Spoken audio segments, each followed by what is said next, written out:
Hello. Mandy, hi.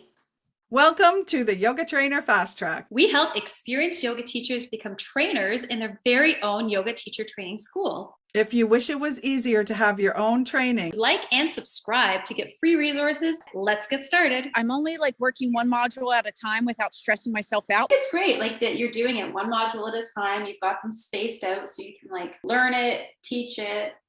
Yes. Next one. Yeah, it's good. You can do it. And your students are okay with that, right? It seems like it. I mean, it's so strange because we've had 2 months off in between and it feels like it's been forever. It's nice because it gives you more time to sink in, and we've made a private Facebook group. You're finding that you're practicing yamas and niyamas more in everyday living and stuff like that. So I feel like it gives them time to integrate. I did that myself when I first started doing it. It took a year to do the full training, and we found the exact same thing. We can bring this big heavy concept to your life, and then you have to integrate it, and then you can build on it the next time that we get together. So I love that you're doing it. I do love the name of your studio because it's salty. Yeah. It's salty. How long did it take you to come up with that name? So I wasn't the original owner of the studio. It's a really interesting story. I've taught there since day one when we opened, but so it was owned by 2 businessmen that weren't yogis. And I'm not quite sure how they came up with Salty Dog. They had a whole concept for more surf lessons and stuff. That part never took off, and I've just kind of let that go. I see. Cool. But still, you got a great name out of it. Yes, I love it. Because it's kind of it has a little bit of flair compared to all the lotuses and the flowers and the peace and whatever. It kind of attracts a certain kind of person, I think. With what you're saying about the lotus, etc., I forget because I've been in this industry for so long, but yoga can be intimidating. I feel like Salty is a very easy kind of laid back is the vibe I always try and go for, and that all are welcome here. And I feel you don't feel I don't know what this means, so should I be going to this studio, Yeah, it is very welcoming. How long have you had the studio then? I bought it in 2018. I was teaching yoga everywhere around town here. I taught in the public school system for a nonprofit. I did their pilot program, yoga during recess. And I loved dabbling at all the different studios because every studio has a different energy and different students. And then once I had my daughter, I was I kind of can't be driving everywhere anymore. And so they were looking for a manager for the studio here. And I was all right, it's down the street from my house. This is perfect. It's steady. And then the owners were ready to sell it. So they just asked me if I wanted to just kind of buy it. And it all was perfect divine timing. I love that story because I find that too.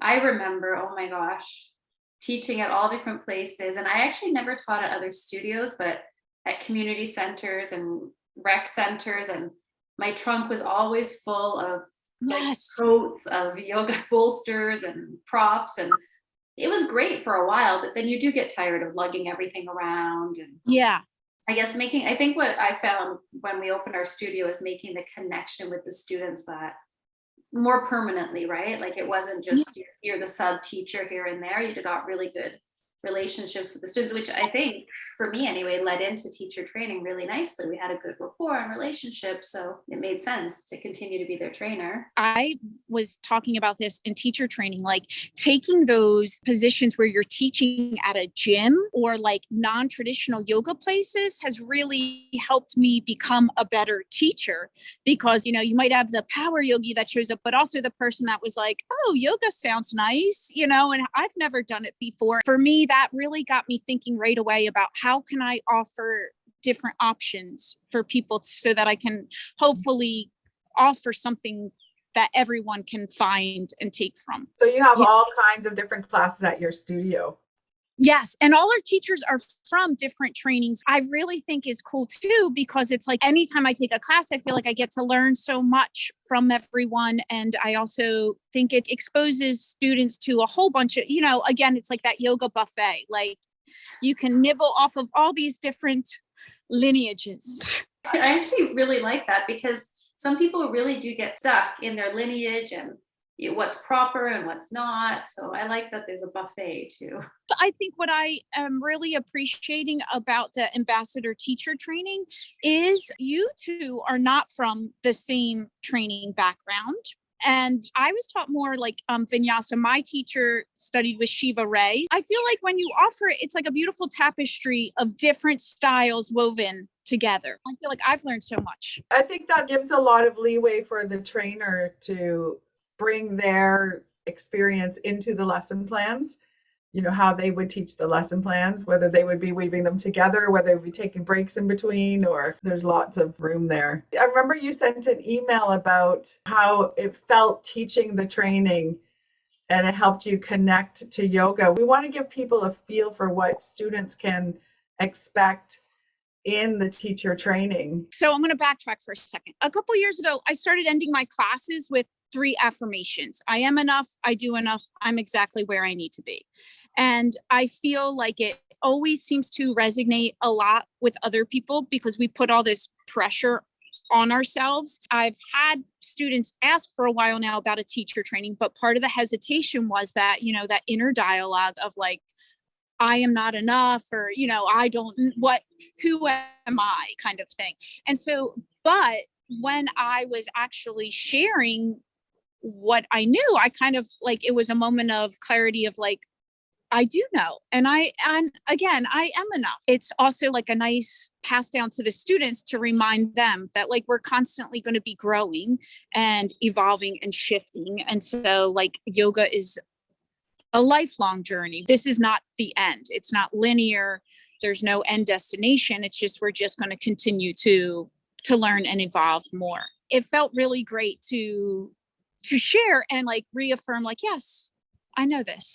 What's it like? Like, what are people learning in the training? What's the vibe, I guess? I'll say like when we first met, we kind of went around and almost everyone shared that they were in this training for personal development. It's been really great. We wrapped up the yamas and the niyamas and that like introspective figuring out, besides just the physical practice of asana, how do we live yoga every day? And so I feel like it's a nice opportunity to really just kind of do that inner work, but be in a safe space and have a container for it. I found that a lot with students as well.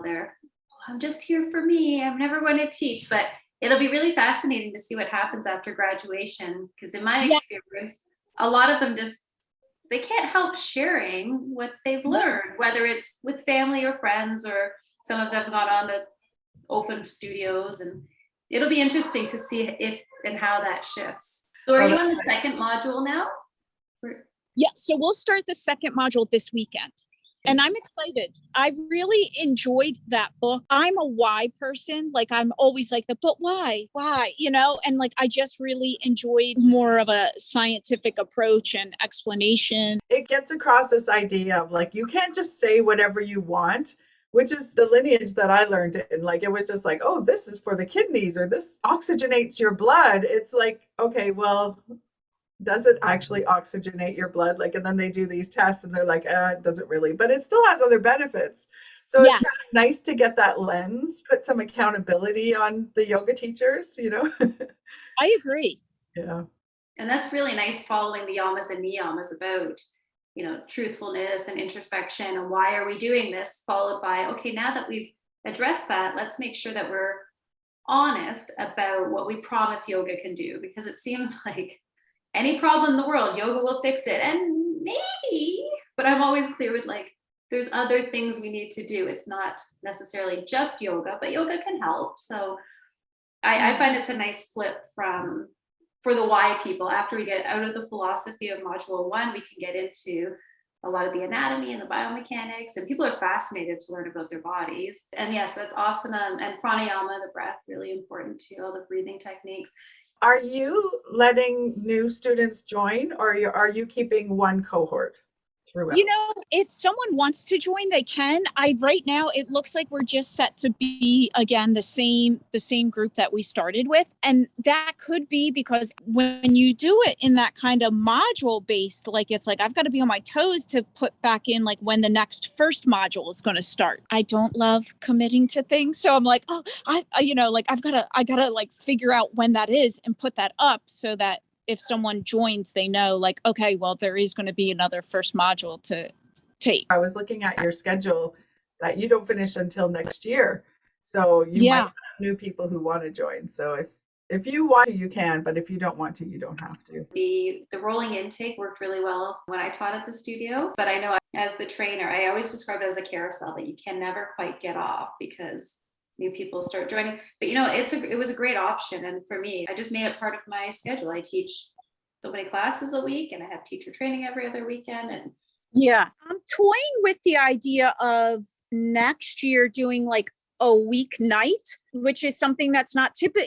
Like a lot of times it's either, at least here, it's either weekends or it's like 3 weeks straight. I know it's hard for people that work like a regular 9 to 5. Since COVID, I've kind of like switched our studio schedule. So I have 2 weeknights open. So I'm kind of toying with the idea of just doing it like 2 weeknights a week for X amount of weeks. Yeah, that is good. And I think you can use the trainer lesson plans however you want, but they're already set up in 4-hour blocks. So 4 hours on a weeknight works really well too.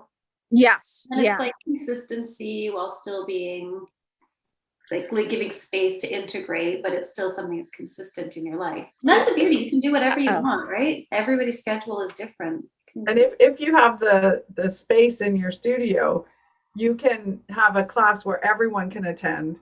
You can teach those trainer lesson plans and then have the regular people leave and the teacher trainers stay. And then you build off that trainer lesson plan as well. That's a great idea. Because it's nice to get a 2-for-1 in there, right? Yeah. Yes.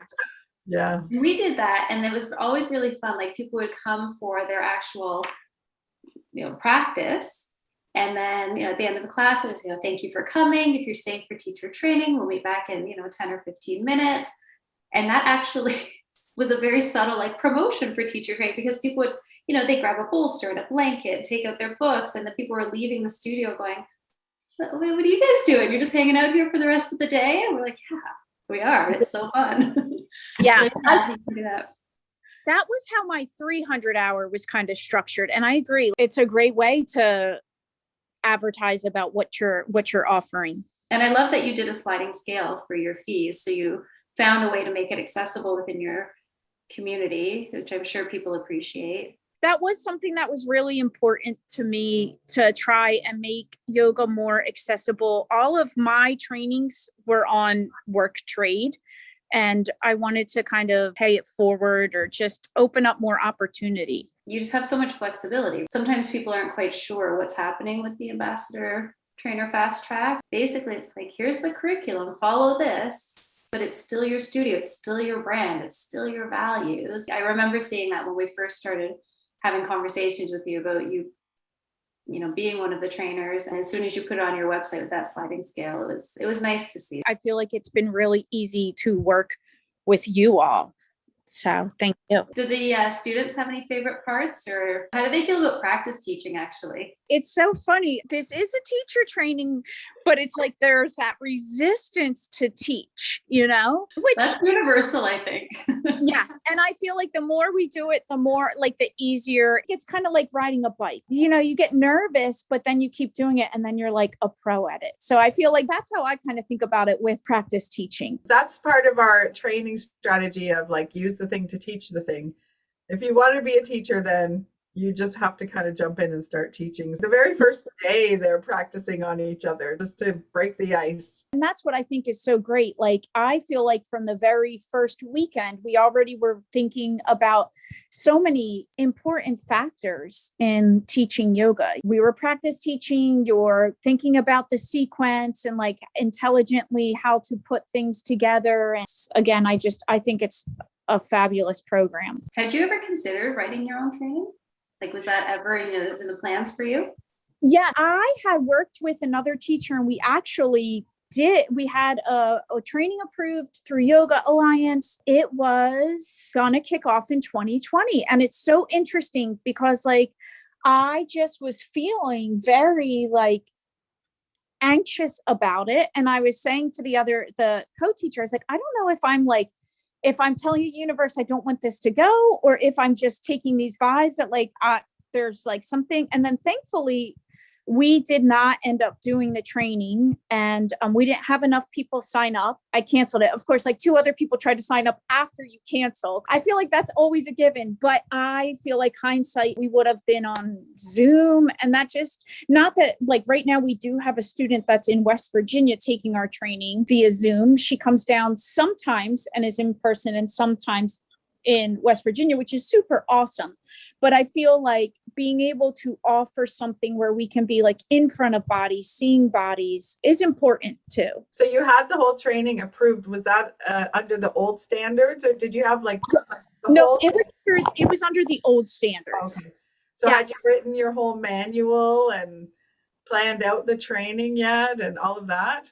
She and I had this idea that we would kind of allow them to create their manuals as we go. But now with the up leveling, that would not fly with Yoga Alliance. I mean, we put all the time into creating it, getting it approved, all of those back and forths with Yoga Alliance of like, change this, change that. And then she actually in 2020 moved and opened up a bed and breakfast. And we've talked about doing yoga retreats at her place. So that sounds fun. That's perfect. That's perfect. Yeah. Having the school is, I mean, you can bring in whatever trainers you want. Like, have you made it your own in certain ways, like by bringing in other trainers or?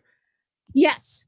So this module that will be, deep in anatomy, I'm bringing in one of our teachers who recently just earned her yoga therapy certification. So super excited to also learn from her and bring her in. She teaches a class. It's called functional yoga. So that functional like anatomy piece into the training. So we're really lucky where I live. There is an abundance of yoga studios and like this great yoga community. So like there's so many different, I feel like, experts in the area that it would be cool to bring some more people in to share. Once you get through all the modules, you kind of see where you can bring in other teachers. Yes. And even that, like going back to how we were talking about having like a class open where the public can take it and then it's just for teacher training. I'd actually toyed around with the idea of like when we do bring in someone that's special, like opening up a portion of that, like next go round, maybe the sutra studies could be something that's also open to our community. Yeah, that could be a great workshop for the community. And then if you're in teacher training, you continue and get certified. Trying to figure out a way to get this information to as many people as possible. So like if we're sitting here, we're cozy, and we're talking about it, having these great in-depth discussions, you can stay if you want a little tidbit. You don't want the whole 200-hour training. I can't remember how you found us. It might have been maybe a Google search or something. And then I think we had a conversation and you sat with it for a while and you must have had something inside you that said, I'm just going to do this. I'm going to go for it. I think it was a Google search, which I think is like a brilliant offering, because that's what it is. Like, you know what? We don't need to recreate the wheel. Now I'm supporting you by like buying your teacher training. So I feel like it's all like a nice karma effect, and you're helping me because it would take these manuals are so in depth and thick and awesome. And like that would take years to create. So I appreciate it. Awesome. And just so everybody knows, maybe just tell us the name and glorious, desirable location of your studio. Yes. So it's Salty Dog Yoga and Surf, and we are in Carolina Beach, North Carolina. So it's a little island off of Wilmington, North Carolina. It is funny. We are on an island and we do never want to drive over the bridge.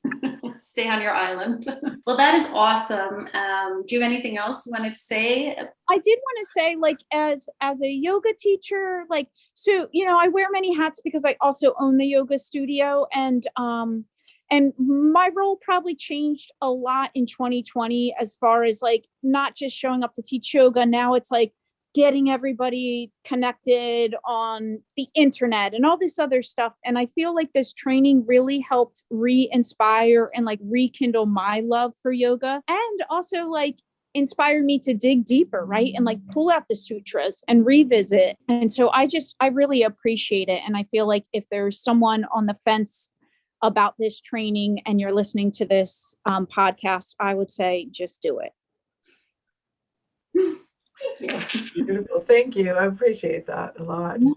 And we appreciate you as well, because I mean, this was Aruna's sort of goal back, like even before I met Aruna. She was like, gosh, there's so many great yoga teachers and the work to create the training is so detailed. Why can't we just share it? So all we needed once we did the work was people to share it with. So we do appreciate you taking that chance and purchasing the training and then sharing it with your people, and, you know, in a way that makes it your own, makes it special, but it still sticks to the values that Yoga Alliance wants. And Yeah. right, it is a very reciprocal relationship. We appreciate you too.